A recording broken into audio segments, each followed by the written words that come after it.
Alien Romulus is set to get a sequel after taking in over $350 million worldwide, and that means it's time for some sweet speculation. So today on Screen Rant, we're asking the question, could Michael Fassbender's David return in Alien Romulus 2? What did you do to her?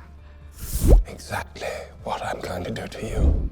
Well, the short answer is yes. David could return in the sequel to Alien Romulus. As we see in the film itself, the events of Prometheus and Alien Covenant appear to be canon, and seeing as how David is an android, it would make plenty of sense for him to still be around, developing new heinous creations from the black goo he's so very enamored with.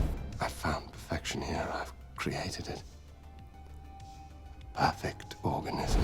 In fact, it's not even that long of a time period in between films. Covenant takes place in 2104, while Romulus takes place in 2142. Plenty of time to relax, experiment, and wait for a new bunch of main characters to happen across his exploits. There's also the possibility that David is more hooked into the events of Romulus than you might think, which would make for a plotline more distinct from what came before in Covenant. As you'll recall, that film featured a spaceship crew happening upon David and his experiments. Territory unlikely to be retread in a sequel. For Romulus 2 to work in David, it could be made clear that David is tapped into the system in some way, perhaps even having integrated himself into Weyland-Yutani and thereby becoming the source of the mysterious black goo in a roundabout way. This would also allow for more exploration of the alien universe, which we previously saw bits and pieces of in Aliens and Romulus, and which we'll hopefully learn more about with Alien Earth when it premieres this summer. However, that's not to say he would be necessary in continuing the story of the black goo. While David is certainly out there somewhere in the continuity, it's worth noting that his prior two adventures drew a lot of negative criticism upon release.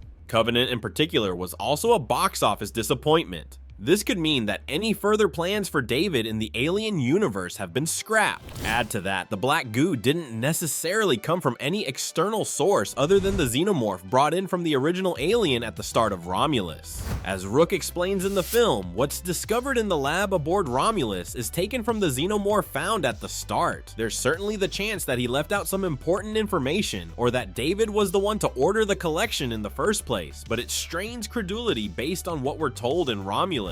So what do you think? Should David return? And if so, how do the filmmakers explain it? Let us know in the comments, and thank you for watching Screen Rant.